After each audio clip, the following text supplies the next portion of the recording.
Hello everyone, welcome back to my YouTube channel British Related. Children, in the last three part of determiners, we have completed possessive determiners, demonstrative determiners, and articles. And now today, as I have told you, today is the last video, last classes over determiners. It is the actual means of determiners. Why this chapter is known for? That part is actually determiners and especially quantifiers. Let's see what are quantifiers. Let's come to the point.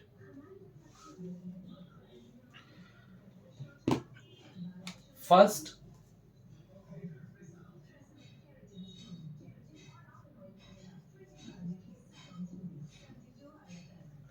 quantifiers.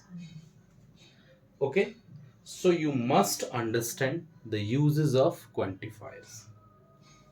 What are the uses of quantifiers? You will better understand by the word a word of determiners that tells about the quantitative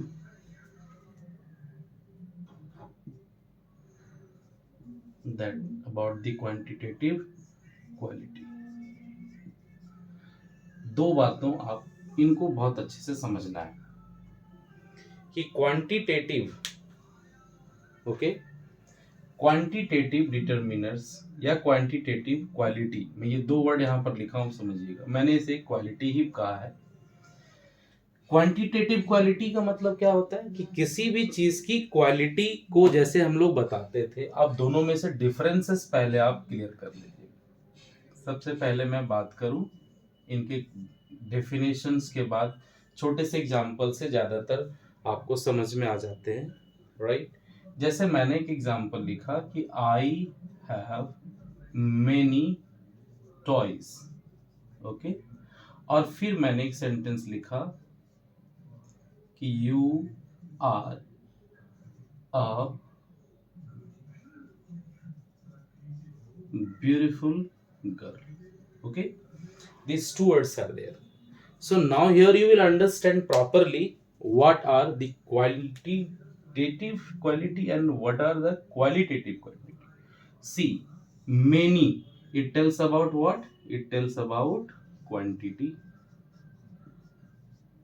beautiful it tells about what it tells about quality okay so one here you can understand these kinds of words will be a quantitative quality or quantifiers okay and the next one you can understand this is quality and that quality is called what this is called adjectives Hmm? You should keep in your mind and this is quantity that is called actually what this is called actually quantifiers understood okay clear now now I will make you understand how many words of quantifiers are there so that you should understand actually the words and then I will tell you most of their uses also okay so first from very beginning words I'm making you understand so that the words will be all done words of quantifiers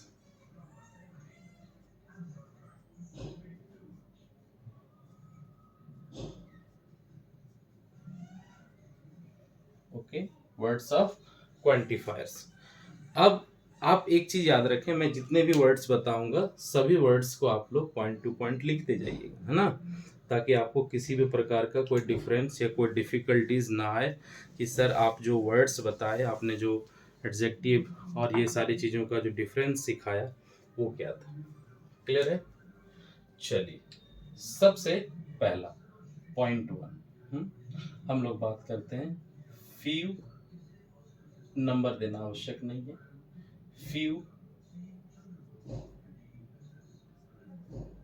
little,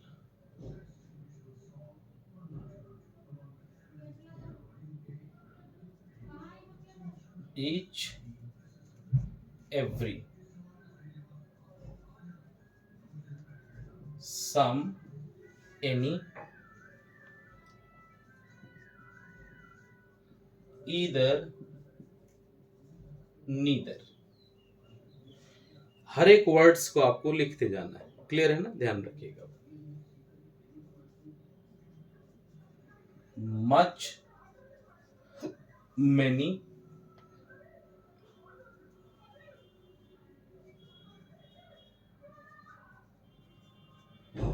each other, one another। उम्मीद है कि आपको सारा words अच्छे से दिख रहा होगा, किसी भी प्रकार की आपको प्रॉब्लम्स नहीं आनी चाहिए।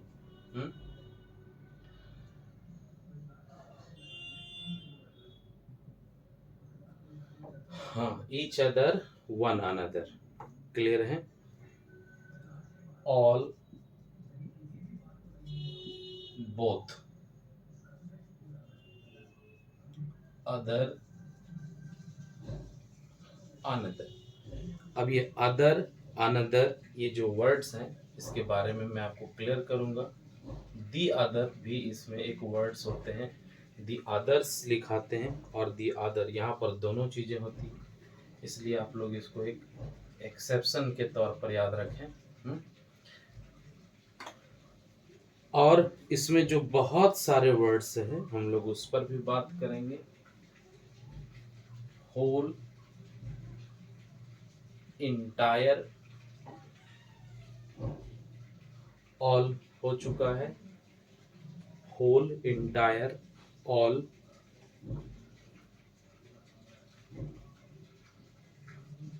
लॉट ऑफ, लॉट्स ऑफ और अ लॉट ऑफ,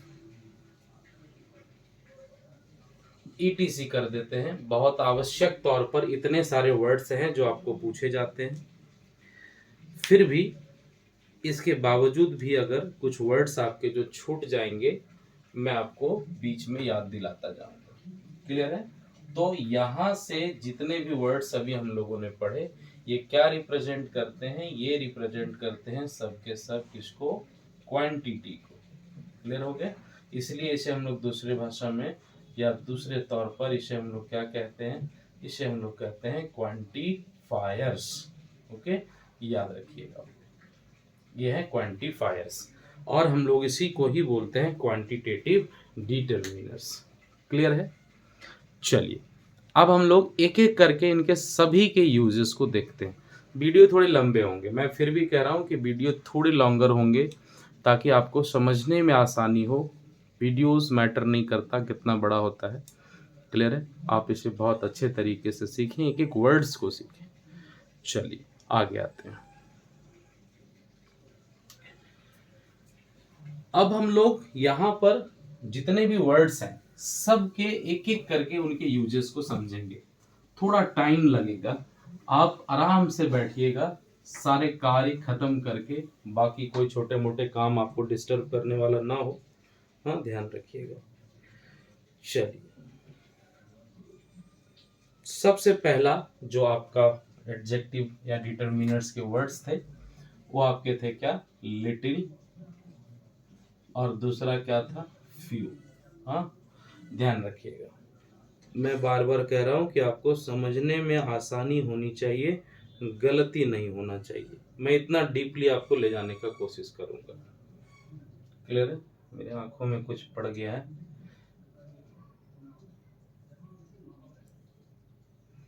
ओके। तो इसे समझने के लिए सबसे पहले हम एक बॉक्स क्रिएट करते हैं ताकि आपको आसानी हो समझने में। हाँ ध्यान से देखिएगा।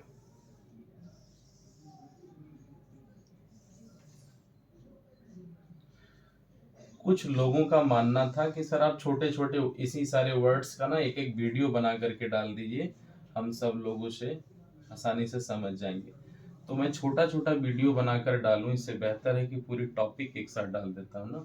कुछ बच्चे कह रहे हैं सर मुझे लिटिल में दिक्कत है, फ्यू में दिक्कत है, ईच में, एवरी में दिक्कत है ना, तो उसे हम लोग क्लियर कर लेते हैं। अब यहाँ क्या है, यहाँ पर आप समझने की कोशिश करिएगा मैंने ऐसा क्यों किया। मैंने यहाँ लिखना है काउंटेबल नाउन, हाँ, और यहाँ लिखना है अनकाउंटेबल नाउन, क्योंकि आपको पता होना चाहिए कि नाउन का खासा संबंध है। किससे नाउन का संबंध है भाई? तो डिटरमिनर से। बगैर नाउन का डिटरमिनर हम कैसे समझेंगे? तो इन सारे चीजों को याद रखना। क्लियर हो गए? अब यहाँ पर जो इनके तीन यूजेस हैं, तीनों वर्ड्स को आप समझने की कोशिश करिएगा। अब इसे तीन पार्टिकुलर पार्ट में बांट कर देते हैं, 1, 2 and 3. One is here few, another one word is a few, and the next one is the few. Similarly, little, a little or the little. Clear हो गया? अब दोनों चीजों में ध्यान रखना है कि मैंने वर्ड्स को लगभग सेम लिखा, यहाँ few, यहाँ little, यहाँ a few, यहाँ little, of little, यहाँ the few, यहाँ the little. समझिएगा कि ये रिप्रेजेंट करते हैं किसको? अनकाउंटेबल, सॉरी काउंटेबल को। तो जो काउंटेबल होंगे ना, आप याद रखिएगा, जिसकी बात हम लोग काउंटेबल की करेंगे, ये हमेशा किस नाउन को एक्सेप्ट करेंगे? तो हमेशा ये करेंगे प्लूरल नाउन को एक्सेप्ट। हाँ, यानी कि कहीं पर लिखा रहे फ्यू, तो आप समझ जाइएगा कि फ्यू के बाद ये बॉय कोई लिखा है, मतलब ये गलत है। तो वहां क्या होना चाहिए? फ्यू के बाद जब भी लिखाएगा तो बॉयज लिखाएंगे। क्लियर है? लेकिन समझ जाइएगा कि इन वर्ड्स का यूज हम लोग कैसे करेंगे। कहीं भी कुछ भी लिखा रहे अ फ्यू स्टूडेंट, हाँ, अ फ्यू स्टूडेंट, तो ये वर्ड गलत हो गए। हम लोग इसको क्या यूटिलाइज करेंगे? हम लोग करेंगे अ फ्यू स्टूडेंट्स। हाँ, हम लोग इस तरह के वर्ड्स का खासा ख्याल रखेंगे। सबसे पहले जानकारी के तौर पर आपको ये जानना चाहिए। क्लियर हो गया? अब लिटिल और लिटिल के कितने भी फॉर्म्स हैं, उनका यूजेस हम लोग कहाँ करते हैं? तो ये करते हैं सबके सब सिंगुलर अनकाउंटेबल नाउन के तौर पर, सिंगुलर अनकाउंटेबल नाउन। हाँ, ध्यान रखिएगा। और हम लोग इसको कहाँ करेंगे? तो ये हो जाएगा हमारा प्लूरल काउंटेबल नाउन।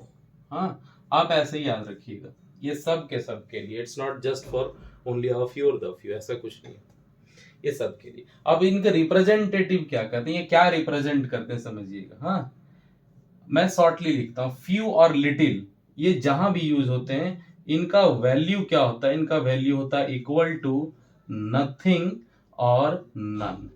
ओके, ध्यान रखिएगा मैंने क्या कहा, इनके यूजेस कहाँ होते हैं? इनके यूजेस होते हैं इक्वल टू नथिंग और नन। ध्यान रखना। अब दूसरा हम आते हैं इसमें, यहां पर क्या होता है? ये होते हैं इक्वल टू समथिंग, हाँ, इक्वल टू समथिंग और समवन। अब थर्ड में आते हैं, ये क्या है?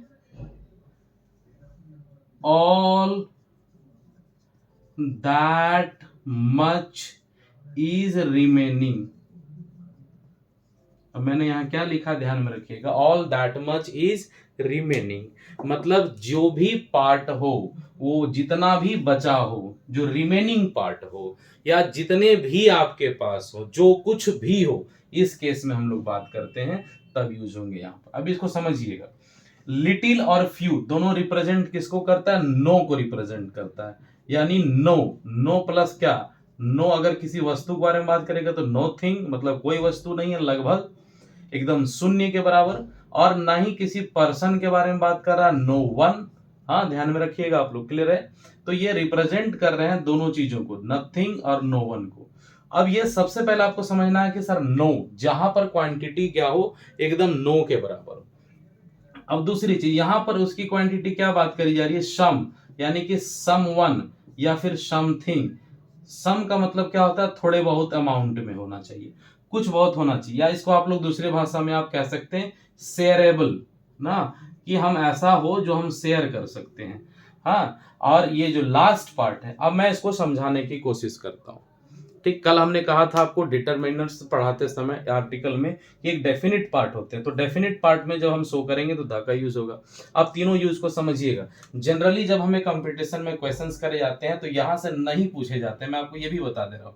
तब आपको क्या करना चाहिए, तब आपको समझना है कि सर मीनिंग क्या कर रहा है। और लिटिल और फ्यू, और या फिर आप ऑफ फ्यू और ऑफ फ्यू, फ्यू और ऑफ फ्यू में डिफरेंसेस आपको पता करना है, तो आप कैसे करेंगे। तो फ्यू और ऑफ फ्यू का डिफरेंस पता करना है, तो पहले आप देखिए कि सेंटेंस जो है वो मीनिंग यूज कर रहा है, वो क्या कर रहा है, किस हद तक कर रहा है, क्या वो शेयरेबल पार्ट को यूज कर रहा है या नॉन शेयरेबल पार्ट को यूज कर रहा है। उससे आपको क्या होगा ना, उससे आपको ज्यादा समझ में आएगा कि सर ये शेयरेबल है या नॉन शेयरेबल। अगर शेयरेबल है तो सिंपल सा आपको समझ में आ जाएगा कि यहाँ पर किस तरह के वर्ड्स का यूज करे जाएंगे। क्लियर हो गया। चलिए अब हम इनके कुछ कुछ एग्जांपल्स के थ्रू आपको हम समझाते हैं। जैसे हम लिखते हैं ना कि आई हैव डैश फ्रेंड्स, ठीक है। अब आप समझिएगा कि सर एक एग्जांपल के तौर पर आपने कहा I have a few friends, I have a few friends भी हम बोल सकते हैं। अब हमारे पास ऑप्शन है अ फ्यू भी है, हमारे पास ऑप्शन है फ्यू भी है, हमारे पास ऑप्शन है द फ्यू भी है, और एक हमारे पास ऑप्शन है मान लीजिए लिटिल। क्लियर है। ये हमारे पास चार ऑप्शन। आप समझिएगा, थोड़ा मैं ऑप्शंस को क्लियर करना सिखा रहा हूं। चार ऑप्शन है हमारे पास। तो अब इसमें से हम लोग क्या करेंगे, सबसे पहले बात करेंगे परफेक्ट ऑर्डर की। तो सबसे पहले परफेक्ट ऑर्डर का मतलब है कि जो एकदम नेगेटिव उसको खत्म कर दीजिए। तो यहाँ पर फ्रेंड्स है, तो फ्रेंड्स के मामले में जो लिटिल वर्ड का यूज किया उसको हटा देते हैं, क्योंकि फ्रेंड्स काउंटेबल है और ये लिटिल कहाँ यूज होता है, अनकाउंटेबल में, तो खत्म हो गया। क्लियर है। अब ये डेफिनिट पार्ट का यूज नहीं हो सकता। यहाँ पर दो चीजें याद रखिएगा हमेशा, मैं आपको सिखा देता हूं एक चीज। चलिए, तो पहले सबसे पहले समझना है कि यहां पर द का यूज जो है, ये द का यूज ये कब तक नहीं होगा। हाँ, मैं आप ध्यान रखिएगा, मैं एक चीज आपको क्लियर कर दूं कि किसी भी सेंटेंस में द का यूज हम तब तक नहीं कर सकते हैं जब तक कि हमारा जो नाउन है, जैसे मान लीजिए हमने लिख दिया पेन। क्लियर। अब मैं यहां पर एक वर्ड डाल देता हूं द फ्यू पेन्स। हाँ, आप समझिएगा द फ्यू पेन्स के बाद अगर फुल स्टॉप है तो आप समझिएगा कि यहां पर द का यूज कभी भी नहीं हो सकता है। लेकिन अगर ये द फ्यू के बाद यहां पर कोई भी प्रकार का इंसिडेंट रहेगा, जैसे व्हाट रहे, हुज रहे, हाँ, विच रहे, दैट रहे, ऐसा कोई भी प्रकार का वर्ड यूज किया हो और इसके बाद अगर इसको कंप्लीट तरीके से इधर क्या किया हो, डिस्क्राइब किया हो, हाँ, डिस्क्राइब किया हो, तो समझ जाइएगा कि यहां पर हमको क्या लगाना है, द फ्यू का यूज करना है। क्लियर हो गया। ये चारों वर्ड्स को आप लोग ध्यान रखिएगा कि यहाँ किसी भी प्रकार का एंटीसीडेंट, मैंने कहा था आर्टिकल के चैप्टर्स में, आप देख लीजिएगा कि यहाँ अगर एंटीसीडेंट का यूज किया जाता है और इसे डिस्क्राइब किया जाता है तो ये कंप्लीटली द फ्यू का यूज होगा। जबकि यहाँ पर क्या फुल स्टॉप है, इसलिए हम यहाँ द भी नहीं जा सकते। अब बच गया हमारे पास फ्यू और अ फ्यू। तो जनरली हम लोग क्या बोलेंगे कि आई हैव नेगेटिव केस में लिखने से बेहतर है कि ये यहाँ नो लिख दिया होता, तो ये नेगेटिव नहीं लिख सकता है यहाँ पर, इसलिए हमारे पास क्या एक ही पॉजिटिव साइन, और पॉजिटिव साइन क्या है, अ फ्यू। तो हम लोग वहां पर क्या जाएंगे, अ फ्यू में जाएंगे। क्लियर है। मान लीजिए मैं कुछ कुछ और एग्जांपल्स हम लोग इसके साथ साथ डिस्क्राइब करते हैं। हाँ, चलिए मैं थोड़े एग्जांपल्स में आता हूं। एग्जांपल्स क्या कह रहे हैं, एक और सेंटेंस हम लोग लिख लेते हैं। हाँ, जैसे एक सेंटेंस लिखा हुआ है कि dash friends you had all left you alone in this situation। Clear हो गया। अब ऑप्शन में हमारे पास फ्यू, अ फ्यू और द फ्यू।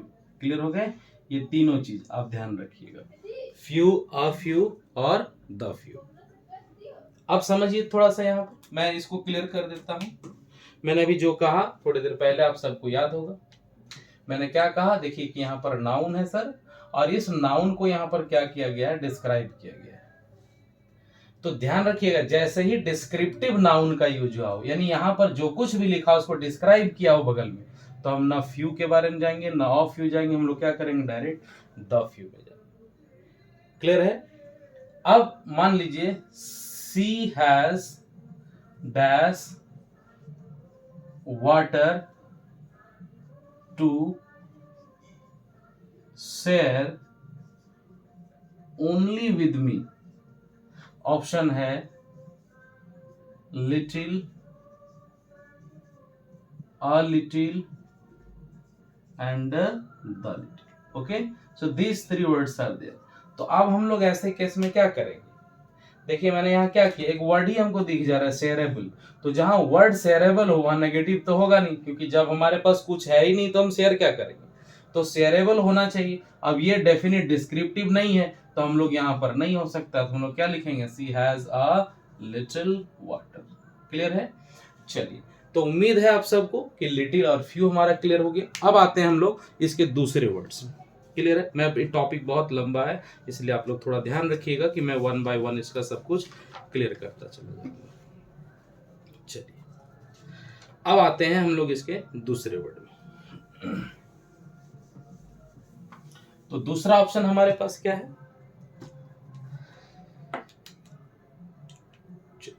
दूसरा ऑप्शन कहता है आपको समझने के लिए कि एक है हमारे पास सम और एनी ना। अब हम लोग दूसरे वर्ड्स में देखेंगे सम और एनी को।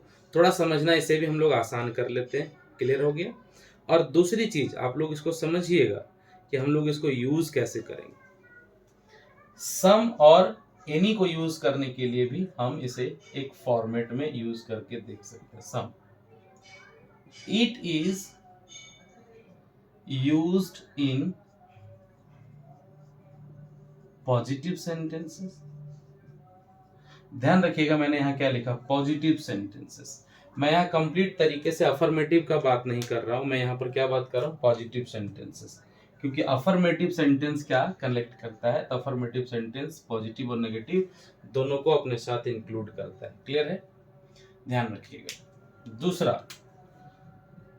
It is used to show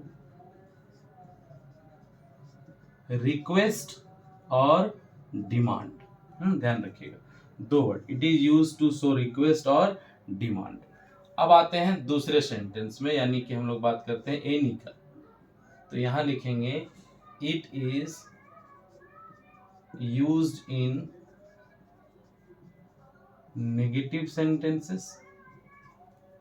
यहां पर कुछ और ज्यादा होंगे तो मैं लिख देता हूं नेगेटिव इंटेरोगेटिव सेंटेंसेस। हाँ,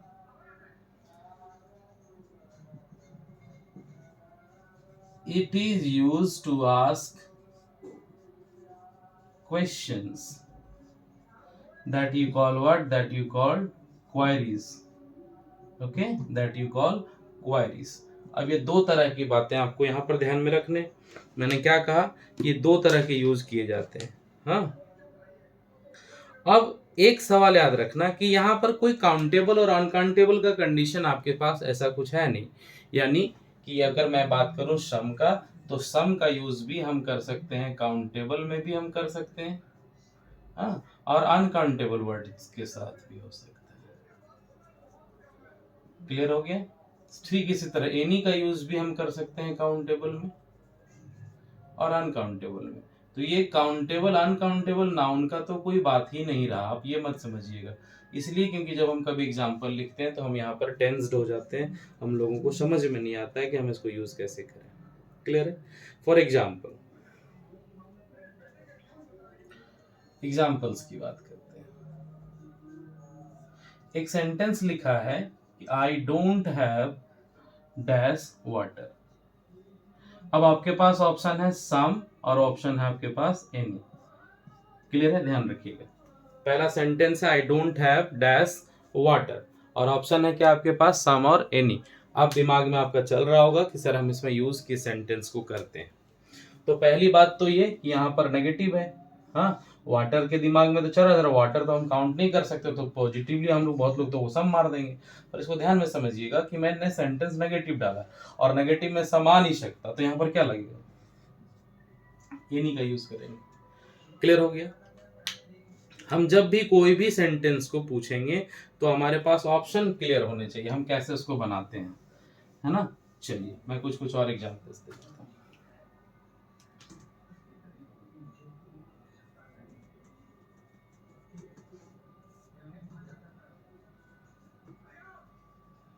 डू यू हैव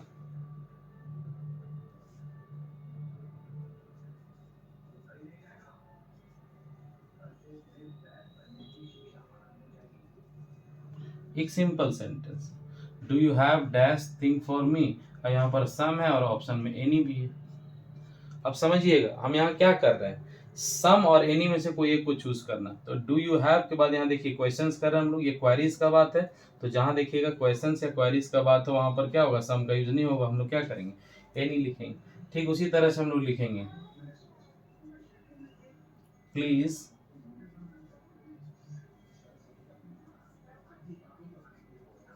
वाटर। अब यहाँ पर सेम ऑप्शन है हमारे पास, सम और any. Please give me dash water, तो हम लोग यहाँ पर वाटर को क्या कर रहे हैं, गिव, मतलब हम लोग सिंपल क्या कर रहे हैं, डिमांड कर रहे हैं। तो डिमांड के केस में हमारे पास क्या आएगा, सम आएगा। तो यहाँ पर हम लोग यूज क्या करेंगे, सम करेंगे। यानी कि आप ये दो चीजें अगर आप याद कर लेते हैं तो सम और एनी का टेंशन आपका खत्म हो जाता है। क्लियर हो गया। चलिए अब हम लोग आते हैं नेक्स्ट वर्ड्स में। चलिए अब हम लोग नेक्स्ट वर्ड को फॉलो करते हैं, देखते हैं नेक्स्ट वर्ड।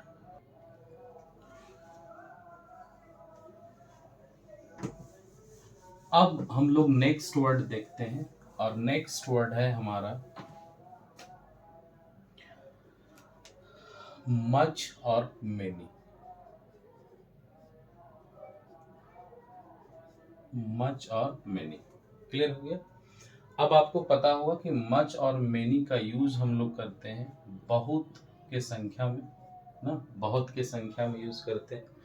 और आप इसे ये भी जानते होंगे कि मेनी का यूज हम लोग कहाँ करते हैं, it is used with countable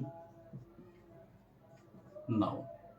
countable plural noun, यानी कि आप ध्यान रखिएगा काउंटेबल नाउन तो होना ही चाहिए वो, हाँ, और दूसरी चीज वो क्या होनी चाहिए, वो प्लूरल होना चाहिए, प्लूरल फॉर्म ऑफ नाउन होना चाहिए। दूसरी बात हम लोग क्या देखते हैं, मच का यूज करना। It is used with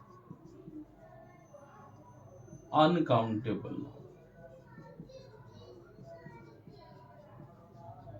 uncountable noun, हाँ, हालांकि हम यहाँ मच प्लूरल लिखे हैं तो यहाँ हम सिंगुलर नहीं कर सकते, इस बात का आप ध्यान रखिएगा कि ऐसा नहीं कि सर हम यहाँ ना सिंगुलर नाउन लिख दिए।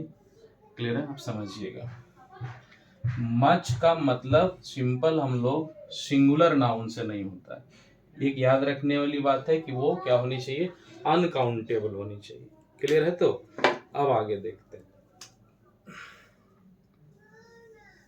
अनकाउंटेबल नाउन, और ये हमारा क्या है, काउंटेबल और प्लूरल दोनों ही होने चाहिए, ताकि आपको समझ में आ जाए, काउंटेबल भी और प्लूरल भी होने चाहिए। कभी कभी अब ये दो चीजें आप समझ गए, जैसे मैंने एक सेंटेंस लिख दिया कि आई हैव डैश टाइम। अब पहला अगर हम लोग बात करें कैसे, मैंने एग्जांपल्स के तौर पर रख दिया, आप समझ जाइए, आई हैव टाइम। अब बहुत सारे बच्चे या आप सब लोगों को डाउट होनी चाहिए सर टाइम कंप्लीट काउंटेबल है, ये आपके लिए एक गलत इंफॉर्मेशन है कि ये जो टाइम है वो काउंटेबल नहीं है, ये क्या अनकाउंटेबल है। तो हम लोग यहाँ पर क्या यूज करेंगे, ऑप्शन अगर हमारे पास रहे मच और मेनी अगर ऑप्शन में हो तो हम लोग इसको क्या यूज करेंगे, मच या मेनी। ध्यान में रखिए क्या है, मैंने दोनों को क्रॉस कर दिया, मच और मेनी। आप याद रखिएगा कि यहाँ पर होगा मच, क्योंकि अनकाउंटेबल को हमको शो करना है, तो अनकाउंटेबल को कौन शो करता है, मच। क्लियर हो गया। सेंटेंस के तौर पर हम लोग लिखेंगे सी हैज डैश ऑप्शंस। अब ऑप्शंस की बात करेंगे तो ऑप्शंस क्या है, काउंटेबल है ऑब्वियसली। यहाँ देखिएगा कि प्लूरल लिखा हुआ है सर, तो प्लूरल के केस में हमारे पास क्या यूज होगा, यहाँ पर मेनी यूज होगा। ये दो चीजें तो बड़े साधारण है जो हम लोग जानते हैं कि सर मच और मेनी का यूज होगा। लेकिन यहाँ पर प्रॉब्लम वाली बात ये आएगी जब इसे हम ना थोड़े से कंडीशनल फॉर्मेट में देखेंगे। कंडीशनल फॉर्मेट क्या होता है, कंडीशनल फॉर्मेट की अगर हम लोग बात करें, जैसे फॉर एग्जांपल अगर मैं कहूं आपको समझने के लिए कि एक सेंटेंस दिया हुआ था, एग्जाम में पूछा हुआ था, many a student dash been punished. एक सेंटेंस था ये सेंटेंस था एक्चुअली सब्जेक्ट वर्ब एग्रीमेंट का। तो इसे समझने के लिए आवश्यक ये है कि ये ना मैनी यहाँ पर लिखा हुआ है, तो ये हैज और हैव आपको बेहतर पता है कि हैज और हैव में से एक सिंगुलर है एक प्लूरल। कैसे हम लोगों को पता है, आपको ये भी मालूम है, मैंने कहा है कि अगर वर्ब जो है, वर्ब के बाद अगर एस और यस आ जाए तो हम लोग उसको सिंगुलर वर्ब बोलते हैं ना। ये हमने आप लोगों को पढ़ाया भी है। और आप देख सकते हैं कि हैज के बाद एस है तो ये सिंगुलर है, हाँ, हैव प्लूरल है, तो हैज और हैव। अब समझना है कि ये मेनी अ स्टूडेंट लिखा हुआ है, तो पहले तो दिमाग में आपके पास ये क्वेश्चंस क्लिक करेगा कि सर मेनी के बाद क्या स्टूडेंट्स होना आवश्यक है, या फिर ए स्टूडेंट लिखा हुआ है तो हम इसे सही मान सकते हैं। दोनों चीजें ध्यान में रखिएगा। या फिर तीसरा, क्या सर मेनी केवल स्टूडेंट को यूज कर सकता है। ये तीन वर्ड्स हमारे पास एक ऑप्शंस बन जाएंगे आपको समझने के लिए। तो बड़ी बात यह है कि मेनी जो है अपने साथ ये कभी भी स्टूडेंट्स को यूज करेगी तो सही है, लेकिन कभी ए स्टूडेंट्स को यूज करती है तो बाय कंडीशन ये सही है, ये सिंगुलर वर्ड का यूज नहीं कर सकती है। अब यहाँ पर ए क्यों यूज किया जा रहा है, ध्यान रखिएगा। तो आपने मैंने एक दिन आपको पढ़ाया होगा कि विशेषण और प्रविशेषण, तो यहाँ पर ये फॉर्मेटिव काउंटर करता है। ये फॉर्मेटिव काउंटर वर्ड का मतलब है ये प्रॉपर डिटर्मिनर है और ये प्रेसिविंग डिटर्मिनर्स है, यानी कि तब ये जो है वो एडवर्बल फॉर्म में यूज करे जाते हैं। और ये क्या होता है, एक सिंगुलर नाउन को यूज करने वाला एक परफेक्ट वर्ड हो जाता है। तो जब भी कहीं मेनी अ स्टूडेंट यूज किया हो तो आप समझिएगा कि मेनी अ स्टूडेंट अपने साथ क्या यूज करेगा, हैज यूज करेंगे। क्लियर हो गया। एक एग्जाम्पल के तौर पर आप इसे भी याद रखिएगा। हाँ, अगर हम लोगों को क्वेश्चन समझने थोड़े डीपली हम लोग चलते हैं, क्लियर है। चलिए मैं नेक्स्ट एग्जाम्पल पर आता हूं।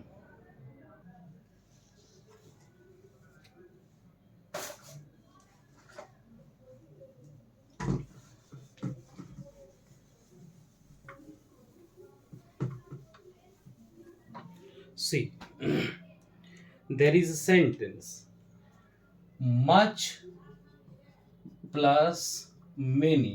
अगर ये कभी किसी एडजेक्टिव यानी कि किसी क्वालिटी को यूज करता हो ना, आप ध्यान में रखिएगा, आपके एग्जाम में से क्वेश्चंस आ सकते हैं कि मच और मेनी क्या कभी कोई क्वालिटी को एग्जैक्ट यूज कर सकता है। जैसे आई हैव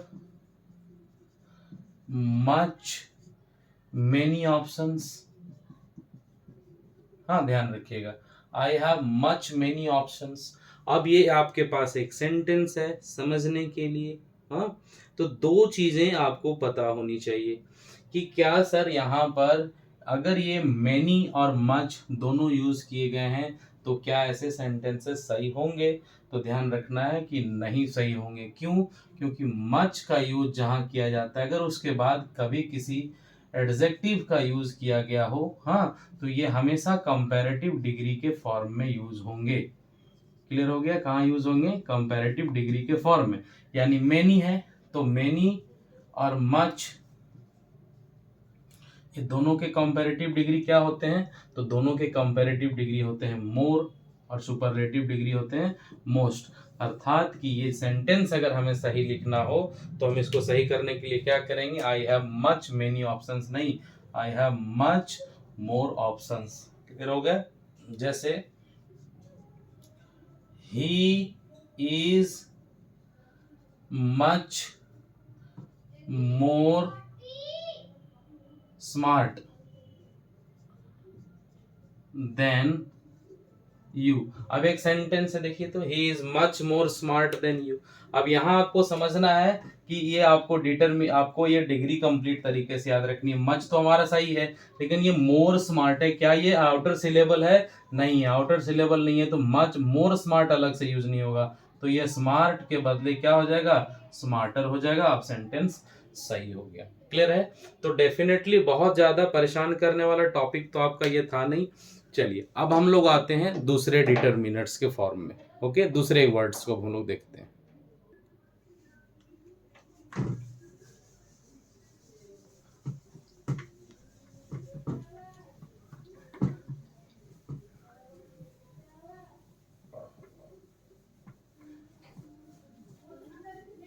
ओके, अब हम लोग बात करेंगे इसके फॉर्मेट्स में से। थोड़ा ध्यान रखिएगा, मैंने पहले भी कहा कि आपको बहुत परेशान होने की जरूरत नहीं है। वीडियो थोड़े लंबे हैं तो आपको याद रखने। क्लियर है? चलिए,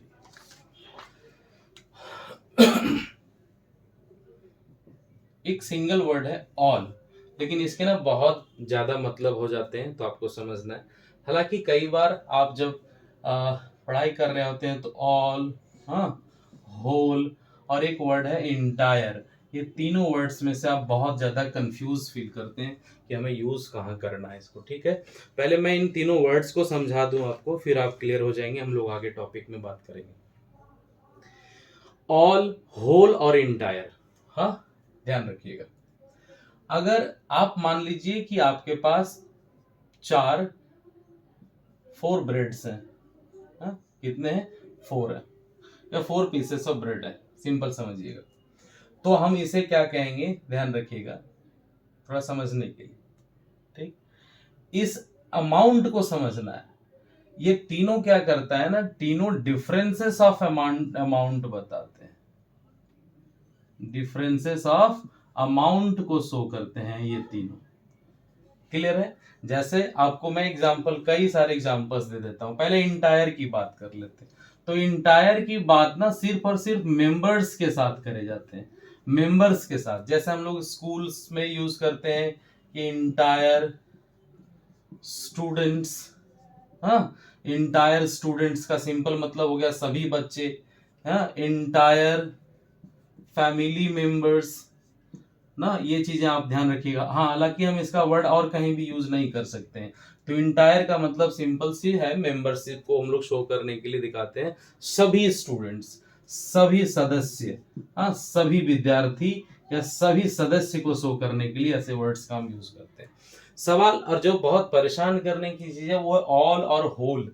मैं ये समझिएगा, हम लोगों ने ये बहुत सारे यूज करते हैं, तो इंटायर शो करते हैं सिर्फ और सिर्फ किसको, मेंबर्स को।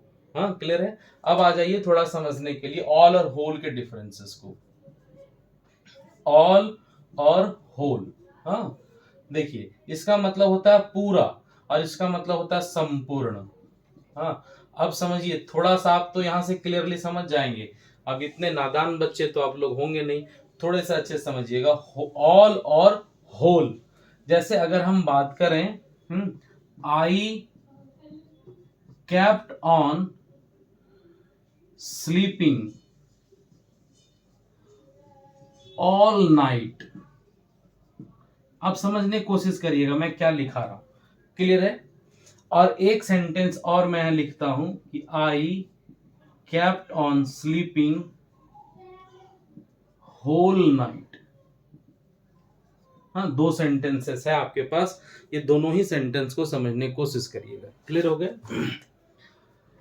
पहली सेंटेंस और दूसरी सेंटेंस आप समझ जाएंगे, यहीं से समझ जाएंगे।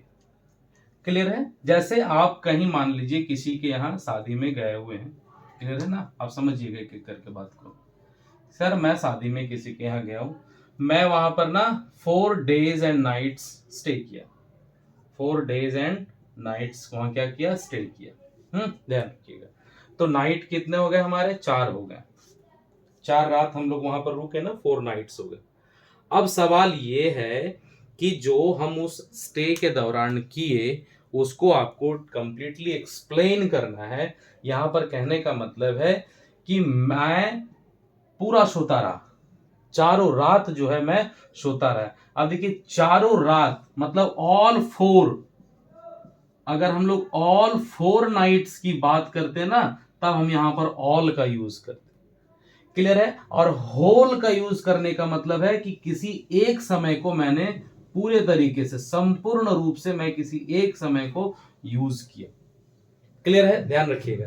जैसे मान लो आपने ना एक एक प्लेट चाट मंगाई, ठीक है, आपने क्या किया, एक प्लेट चाट मंगाई। हाँ, अब हम लोग क्या करेंगे ना, यहां पर कहेंगे कि मुझे सारा खाना है, तो यहां पर ऑल नहीं हम लोग बोल सकते, यहां पर हम लोग क्या बोलेंगे, होल बोलेंगे। ठीक है, होल बोलेंगे। ऑल क्या है, ऑल एक प्लूरल पार्ट को शो करता है, और होल क्या है ना, वो सिंगुलर अनकंप्लीट पार्ट को फॉलो करता है।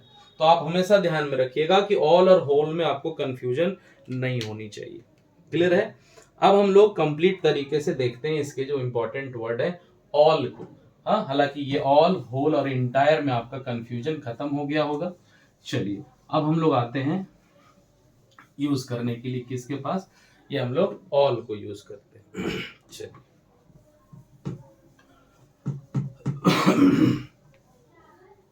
उम्मीद है आप सबको क्लासेस समझ में आ रहे होंगे। हाँ चलिए, ऑल को ना शुरुआत ही करते हैं, मैं करता हूं एक सेंटेंस के साथ। एक सेंटेंस आप सभी सुनते होंगे, ऑल इज वेल। ये गाना बड़ा पॉपुलर था, 3 इडियट मूवी का, ऑल इज वेल। और मैं कहूं ऑल आर वेल ना, आप यहीं से समझ जाएंगे, एक एक चीज करके हम लोग समझते चले जाते हैं ताकि आपको आसानी हो।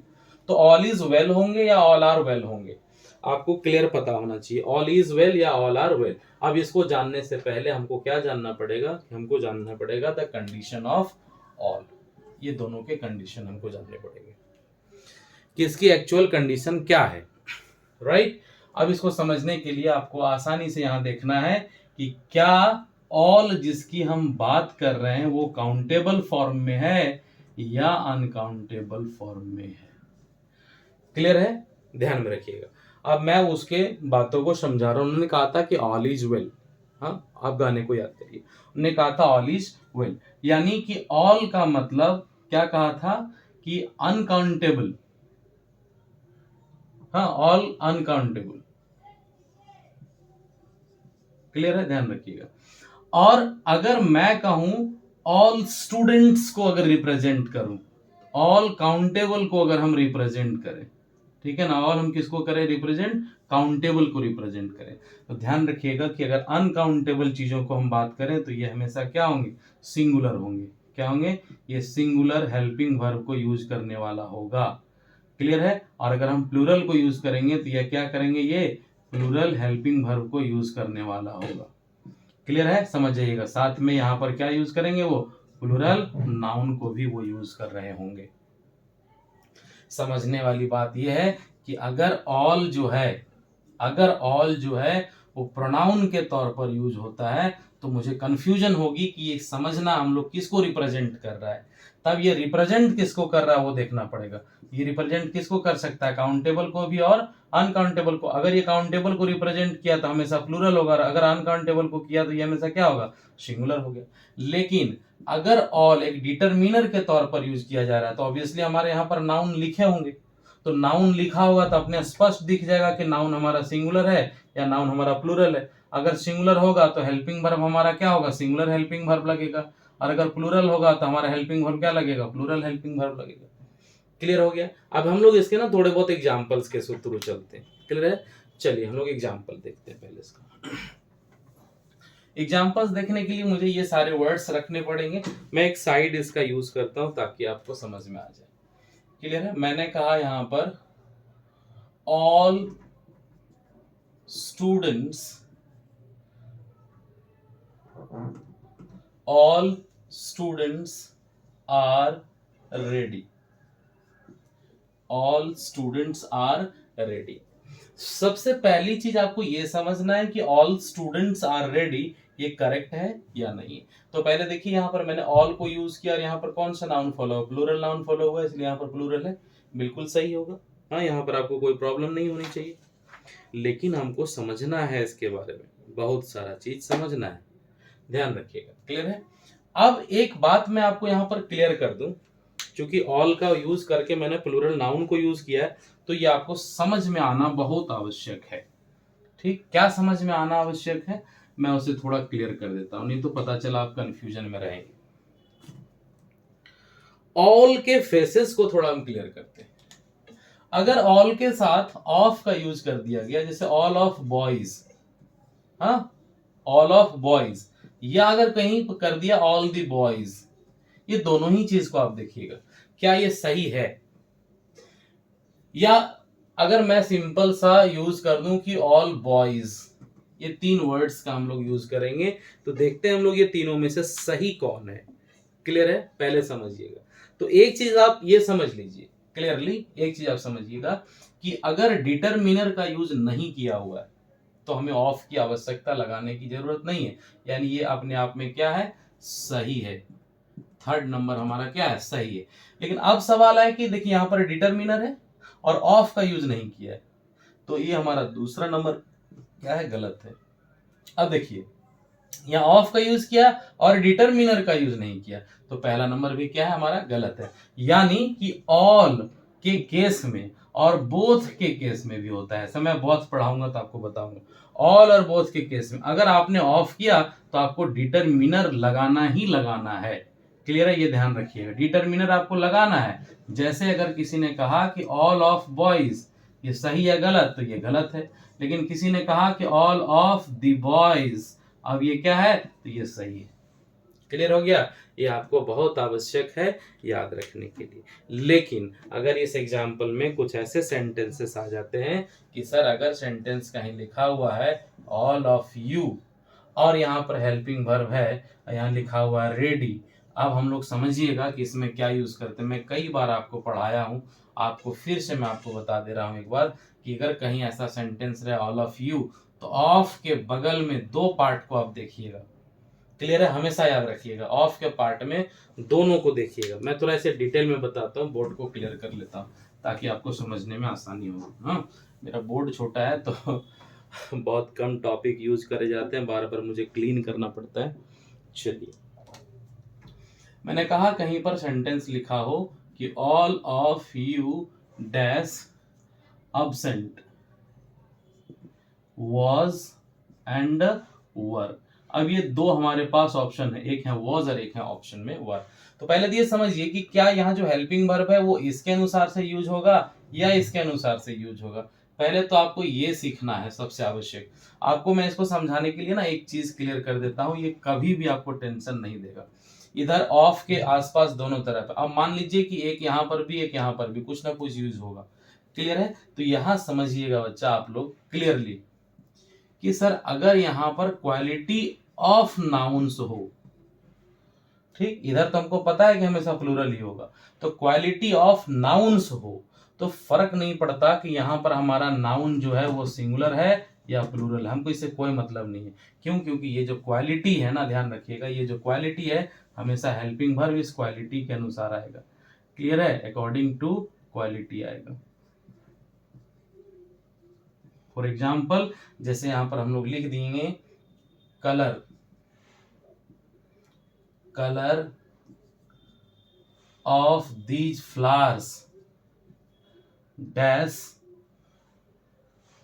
ब्यूटीफुल। सिंपल वर्ड को समझिए, आसानी होगी। तो मैंने यहाँ पर क्या किया, कलर। आप एक चीज समझिएगा, आप यहाँ पर इसको डेफिनेट कर सकते हैं, the colour of these flowers. देखिए यहाँ पर मैंने क्या किया है, क्वालिटी यूज किए। अब क्वालिटी के बदले हमको वहां पर क्या लगाना है, हमको ये फ्लावर्स नहीं देखना है, हमको ये देखना है, ईज हो जाएगा वहां पर क्लियर। आप समझ में आ गया।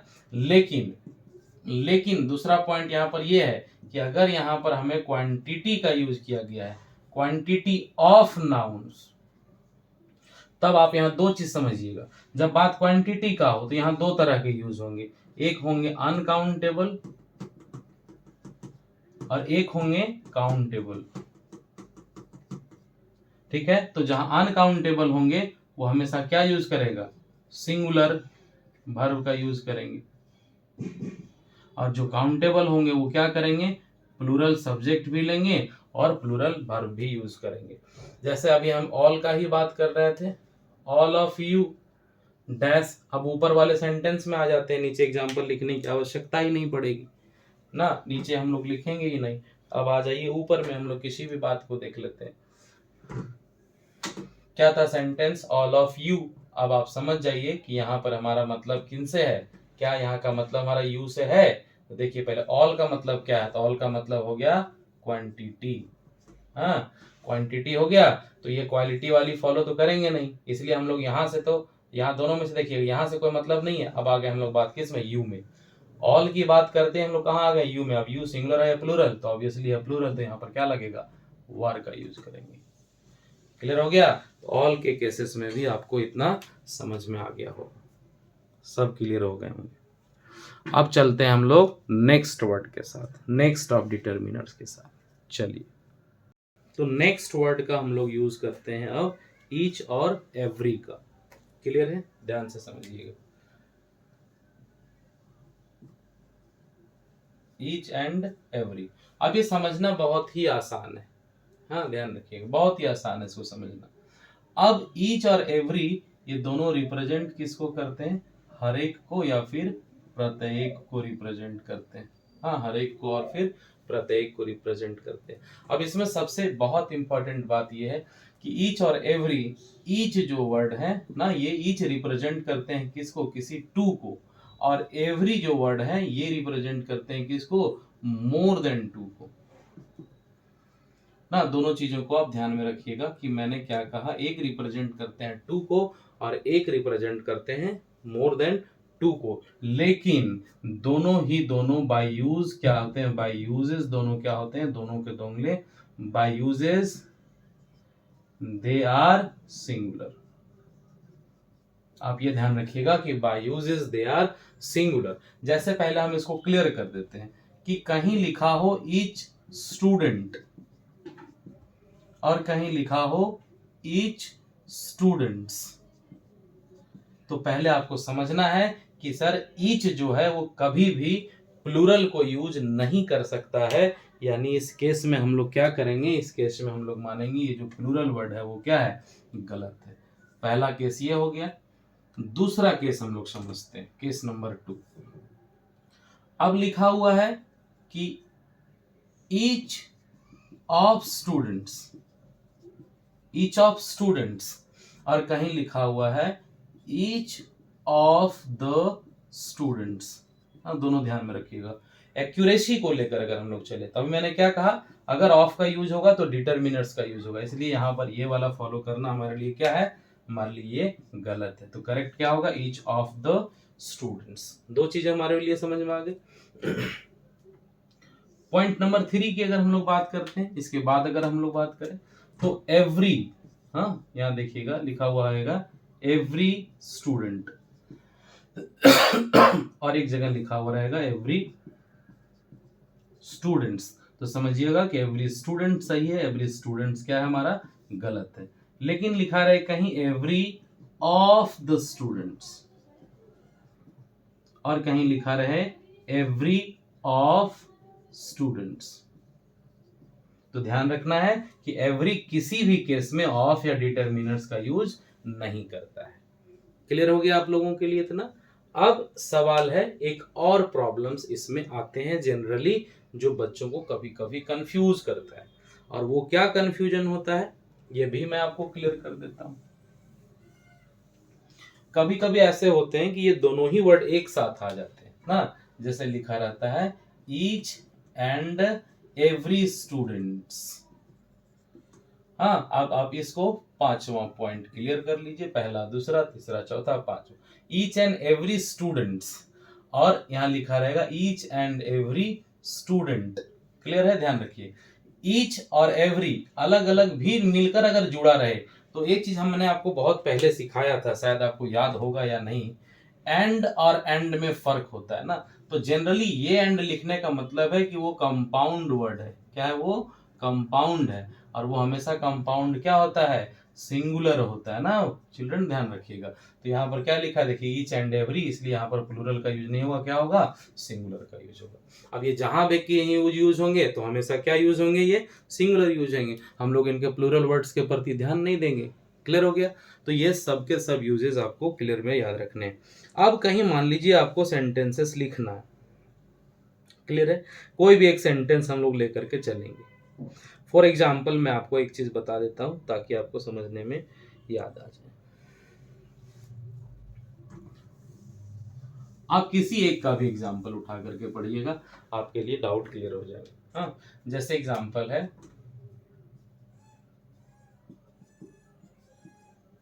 each student of my institution dash qualified this examination। अब पहले तो आप ये समझ लीजिएगा कि मैंने यहाँ ईच का बात किया और एक इंस्टीट्यूशन का बात किया। दोनों चीजें आप समझिएगा ना। गलतियां बहुत तरह, जब एरर छाटने के लिए दे तो आपको परेशानी होगी, क्योंकि समझना पड़ेगा, ओवरऑल सेंटेंस देखना पड़ेगा।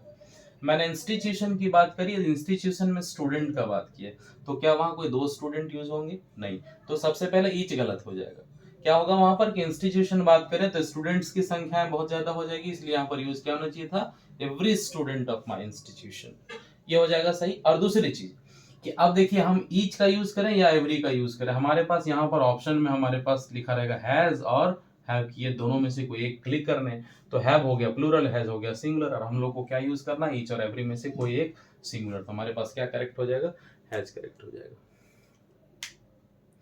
क्लियर हो गया। चलिए अब आपको समझ में आ गया होगा ईच और एवरी, आप बेहतर है इसकी बहुत ज्यादा यूजेस देखें, आपको ज्यादा समझ में आएगी। चलिए अब हम लोग चलते हैं नेक्स्ट वर्ड के साथ जो काफी मिलता जुलता है ईच और एवरी से। क्लियर है, ध्यान रखिएगा। हालांकि ये वर्ड डिटरमिनर्स का नहीं है, लेकिन मेरे जरूरत में लगा तो मैं आपको सोचा कि बता दो। ईच अदर और वन अनदर ना, आप समझिएगा थोड़ा, ईच अदर और वन अनदर। क्लियर है, ताकि आपको समझने में थोड़ी आसानी हो जाए। देखिए ये सारे वर्ड्स हैं ना, आपको मैं क्लियरली बता देता हूँ, मैंने पहले ही कहा कि आप ऐसे वर्ड्स को समझने से पहले क्लेरिफाई कर लीजिएगा अपने डाउट्स को, मन में जो डाउट्स आते हैं, ऐसे वर्ड से डाउट आते हैं। एक है ईच अदर और एक है वन अनदर। क्लियर हो गया। अब देखिए ईच अदर और वन अनदर दोनों को मैं क्लियर करने से पहले बता दूं कि ईच अभी भी ये टू रिप्रेजेंटेटर्स हैं, ये दो को रिप्रेजेंट करते हैं, और वन अनदर क्या करते हैं, मोर देन टू को रिप्रेजेंट करेंगे ना, मोर देन टू को ये रिप्रेजेंट करेंगे। अब ये क्या कहेंगे कि they are three brothers and sisters. आप बस ऐसे समझ जाइएगा, इसको बहुत ज्यादा मुझे समझाना पड़ेगा ही नहीं। दे लव डैश, कि वो लोग जो है वो तीन भाई बहन हैं और वो सभी एक दूसरे से प्यार करते हैं। तो भाई बहन की संख्याएं कितनी है, 3 है। अब हम लोग कहाँ जाएंगे, ईच अदर में जाएंगे या वन अनदर में जाएंगे, तो समझ में आ जाएगा कि सर मोर देन 2 की बात करी जा रही है, तो हम लोग यहाँ पर क्या लिखेंगे, वन अनदर। क्लियर हो गया। अब हम इसी में लिखेंगे कि we are two but we love each other. जहां हम लोग संख्या देखेंगे 2 का, हम लोग चर्चा करेंगे किसका, ईच अदर का। क्लियर हो गया। अब ये 2 से जुड़ने वाले जितने भी वर्ड्स हैं, ट्वाइस हो सकता है, बोथ हो सकता है, ऐसे वर्ड्स का काफी ख्याल रखना पड़ेगा जब आप ईच अदर और वन अनदर का यूज करते हो तो। क्लियर है। चलिए अब हम लोग आते हैं नेक्स्ट ऑफ डिटरमिनर्स की तरफ। ओके, सो नेक्स्ट वर्ड अब हम लोग जिसकी बात करें ना, वो वर्ड है हमारा बोथ। हाँ, एक तो बोथ कंजंक्शन के तौर पर भी हम लोग देखते हैं, लेकिन आज हम लोग जिस बोथ का यूज करने जा रहे हैं वो कंजंक्शन नहीं है, इसलिए आप लोग इसका हमेशा ध्यान रखें ना। तो पहले मैंने बोथ के बारे में क्या कहा आपको कि बोथ का मतलब होता है दो ना, या दोनों। क्लियर है, ये रिप्रेजेंटेटिव वर्ड्स हैं, इसको हमेशा ध्यान रखिएगा। क्लियर कि ये किन बातों को रिप्रेजेंट करते हैं। अब मैं आपको अभी थोड़े चूंकि ऑल के बारे में समझा चुका था, तो मैं ऑल से मिलता जुलता कुछ कुछ आपको सेंटेंसेस लिखा देता हूँ। क्लियर है। सबसे पहली बात आपको समझने के लिए मैं आपके इंटेलिजेंस को चेक करूंगा। क्लियर है। देखिए लिखा कहीं बोथ दी बॉयज, फिर कहीं पर लिखा आपको मिला बोथ ऑफ द बॉयज, और कहीं लिखा रहा बोथ दीज बॉयज। एक प्रॉपर डिटरमिनर्स का यूज करता हुआ भी आपको मिल गया बोथ दीज बॉयज, और कहीं आपको मिल गया बोथ ऑफ दीज बॉयज। देखिए पहले किसी चीज को क्लियर करने से पहले है ना, आपको यहाँ समझने पड़ते हैं ताकि आप आसानी से पॉइंट्स को हमेशा याद रख सको। क्लियर हो गया। अब मैंने 4 वर्ड्स लिखे हैं यहाँ पर, बोथ लिखा है, बोथ ऑफ दीज लिखा है, ईटीसी का यूजेस हम लोग तीनों फॉर्म में भी हम लोग किए। क्लियर हो गया। अब समझना आपको क्या है इन दोनों चारों वर्ड्स में से जो आवश्यक वर्ड्स हैं, ध्यान रखिएगा। हम लोग जब भी यूज करेंगे वर्ड्स को, हम जब भी यूज करेंगे तो बोथ द बॉयज भी हमारा करेक्ट होगा, बोथ ऑफ दीज बॉयज भी हमारा करेक्ट है, बोथ ऑफ दीज बॉयज भी करेक्ट है, and both of these boys भी हमारा करेक्ट है। क्लियर है? ये चारों ही फॉर्म हमारे करेक्ट है। बदले में अगर हम कहीं सेंटेंस लिखते हैं, थोड़ा ध्यान में रखिएगा सिंपल समझने के लिए, बोथ ऑफ बॉयज अगर हमारा कहीं लिखा रहे, ध्यान रखिएगा क्या हमने बात किया, बोथ ऑफ बॉयज कहीं पर लिखा रहे और समझ में आपको आ जाएगा कि सर अगर कहीं सिंपल ऐसे लिखा हो तो ऐसे यूजेस बोथ का क्या होता है, गलत हो जाता है। आपके सेंटेंसेस पर आपको बहुत ज्यादा ध्यान देने पड़ेंगे, हमेशा आपको ध्यान देना पड़ेगा। जैसे मैं आपको एग्जाम्पल लिखाता हूं, क्लियर है?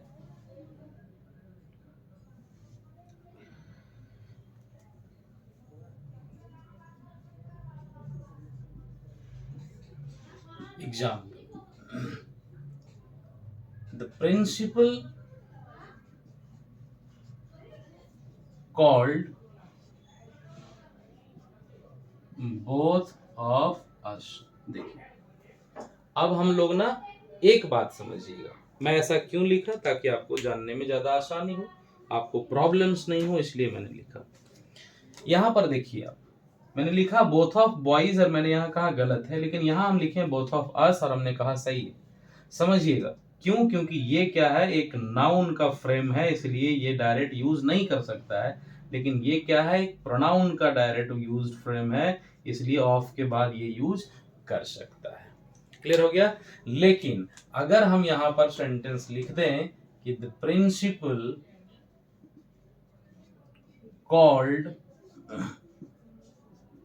बोथ ऑफ स्टूडेंट्स, अब यहां अगर हम करें तो ये क्या हो जाएगा, हमारा गलत हो जाएगा।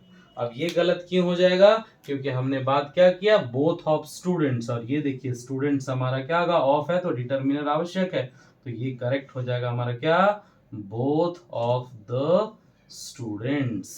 क्लियर हो गया? समझ में आ जाएगा। और बोथ का यूज हम जब कभी करते हैं तो वो हमेशा क्या होता है, ध्यान रखिएगा, ये सब के सब कंडीशंस हमेशा क्या होंगे, प्लूरल होंगे, और आपको बेसिक बोथ के बारे में पता है। चलिए अब हम लोग आते हैं इसमें यूज करने के लिए एक बहुत कंफ्यूजिंग, मोस्ट कंफ्यूजिंग, बहुत ज्यादा कंफ्यूज करने वाले वर्ड्स हैं, और वो है यूज करने के बाद आपको समझ में आ जाएंगे।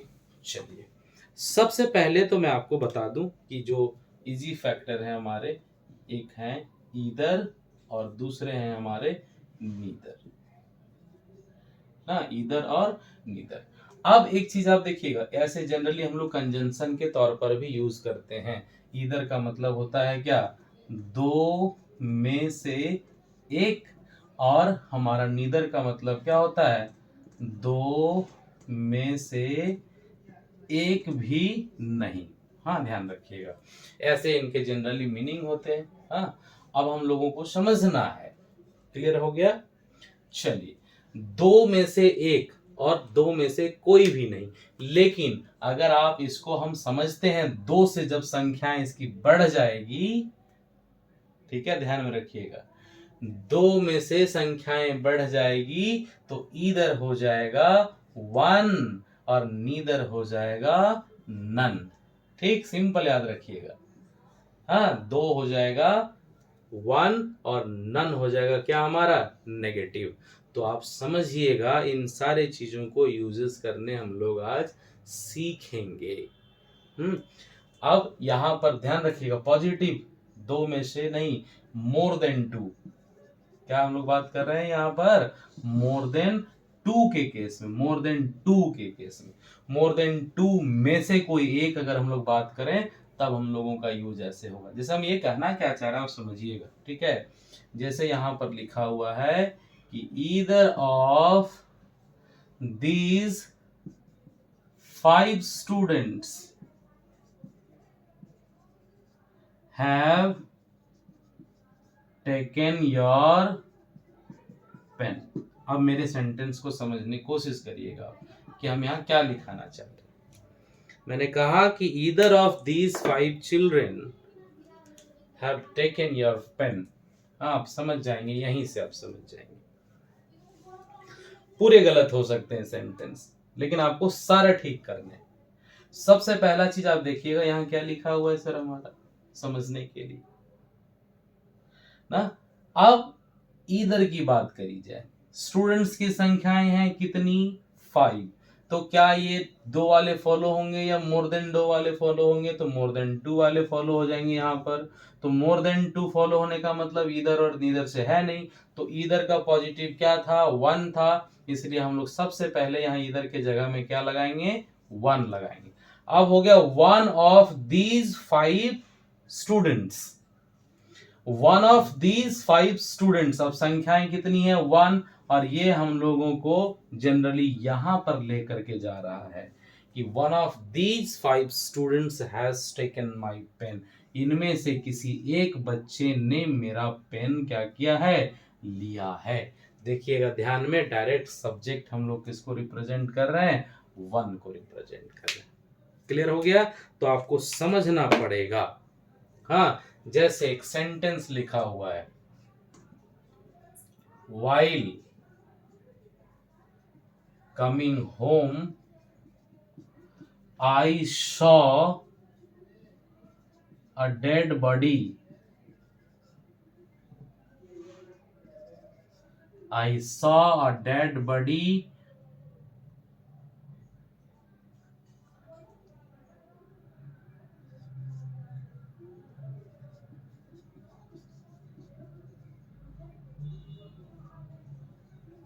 ये सेंटेंस है कि while coming home I saw a dead body on side of the road।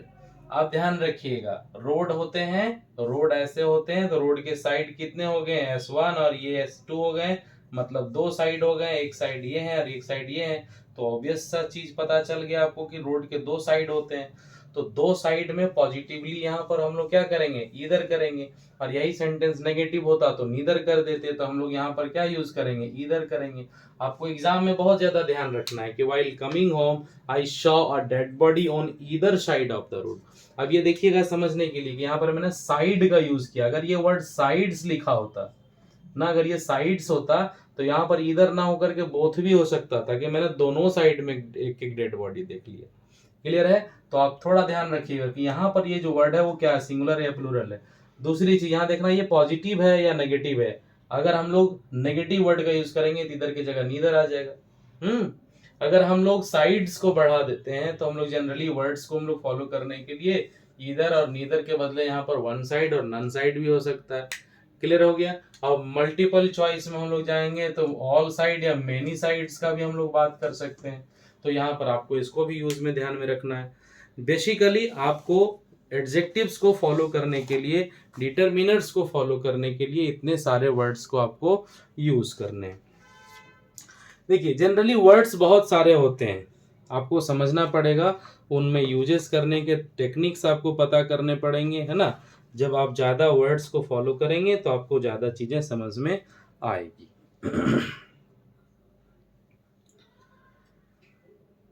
चलिए अब हम लोग अलग नेक्स्ट एडजेक्टिव्स यानी नेक्स्ट डिटरमिनर्स को फॉलो करते हैं। ऑलरेडी हमारे वीडियोस बहुत लंबे हो चुके हैं, पर ये हम लोग लास्ट डिटरमिनर्स को देखेंगे, फिर हम आपके डाउट्स को क्लियर करेंगे अपने क्वेश्चन सेट्स में। लास्ट वर्ड हम लोग जो देखेंगे इसमें, है ना, हम लोग लास्ट वर्ड में फॉलो करेंगे डिटरमिनर्स। वैसे बहुत सारे वर्ड्स हैं, बट आप जितनी ज्यादा इसमें डिटेल में जाएंगे आपको उतनी ज्यादा समझ में आएंगी चीजें। हाँ, तो हम लोग लास्ट वर्ड देखते हैं, lots of, a lot of. हाँ क्लियर है। आपको ज्यादा से ज्यादा वर्ड्स को आपको फॉलो करने हैं। क्लियर है। Lots of, a lot of, मैंने 3 वर्ड्स कहा था, और ये तीसरा वर्ड क्या था आप लोग बता सकते हैं। हम लोग इसको यूज करने के लिए फॉलो करते हैं बहुत ज्यादा मात्रा में, प्लेंटली। चलिए अब देखिए यूजेस, बेसिकली ये ना बाय मीनिंग कोई डिफरेंस होते नहीं है इन दोनों में। हाँ, प्लेंटी ऑफ हम लोग यूज करते हैं कभी कभी अमाउंट को शो करने के लिए, हमारे पास अलग तरीके से यूज हो जाते हैं। जैसे अगर मान लीजिए एक सेंटेंस लिखा है सिंपल सा, आपको मैं डायरेक्ट प्रैक्टिस करा देता हूं।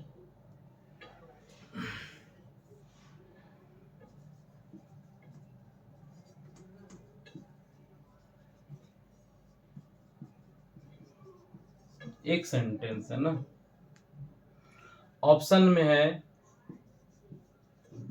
प्लेंटी ऑफ, लॉट्स ऑफ और अ लॉट ऑफ। सिंपल, आप एक ही सेंटेंस से समझिए, ऑलरेडी वीडियो बहुत लंबे हो गए। मैंगोज हैव बीन प्लग्ड, कि बहुत सारे मैंगोज प्लग्ड हो गए। क्लियर है? तो ये क्या करता है ना, ये सिर्फ अमाउंट बताता है, ये किसी नंबर को फॉलो नहीं कर सकता, ये सिर्फ अमाउंट को बताता है। और लॉट्स ऑफ और अ लॉट ऑफ, ये अमाउंट के साथ साथ क्या करते हैं ना, नंबर को यूज करने में हमारी मदद करते हैं। तो हम लोग जनरली जब भी यहाँ पर यूज करते हैं मैंगोज, तो एक काउंटेबिलिटी के अंदर आता है, इसलिए हम लोग प्लेंटी से ज्यादा बेटर फॉलो क्या करेंगे, यहाँ पर हम या तो लॉट्स ऑफ लगा दें या फिर हम यहाँ पर अकोज यूज करें और लॉट ऑफ। आपको यही समझना है, दो चीज याद रखना है कि प्लेंटी ऑफ का मतलब होता है एक मैक्सिमम जो अमाउंट को शो करे जिसमें नंबर का कोई मतलब नहीं हो, और लॉट्स ऑफ और लॉट ऑफ का मतलब होता है नंबर को फॉलो करना। क्लियर है? आज थोड़ी वीडियो लंबी जरूर हुई, बट जो भी आपने सीखा वो आप कभी भूलेंगे नहीं, उम्मीद है। मैं इससे रिलेटेड एक प्रैक्टिस सेट आपके क्लासेस में डाल दूंगा, आप वहां से जाकर के बना लीजिएगा। अगर सारा बन जाता है तो ठीक, नहीं बने तो आप कमेंट बॉक्स में लिखेंगे कि सर मुझे इस तरह के क्वेश्चंस में प्रॉब्लम हो रहा है, मैं आपको उसे हेल्प करने में, पूरा कंप्लीट करने में हेल्प करूंगा। चलिए, पूरे डिटरमिनर्स खत्म हुए, आप आसानी से पढ़ें, अच्छे से पढ़ें, बहुत सारा प्यार करें, और मैं उम्मीद करता हूँ आपके सभी चैप्टर्स को ऐसे डिटेल तरीके से मैं लाया करूँगा। हाँ, बस आप पढ़ने में थोड़ा ध्यान रखें, क्योंकि आपकी पढ़ाई तभी कंप्लीट होगी जब आप पूरी तरीके से वीडियो को साथ साथ देखेंगे और उसे नोट्स बनाएंगे। आज के लिए इतना ही, मिलते हैं नेक्स्ट वीडियो में। Thank you, take care of yourself. Thanks a lot to all of you for watching my videos. Please like and subscribe it with your friends so that my channel will be among whole of your friends and it will be loved by all. Thank you very much. Thanks a lot all of you.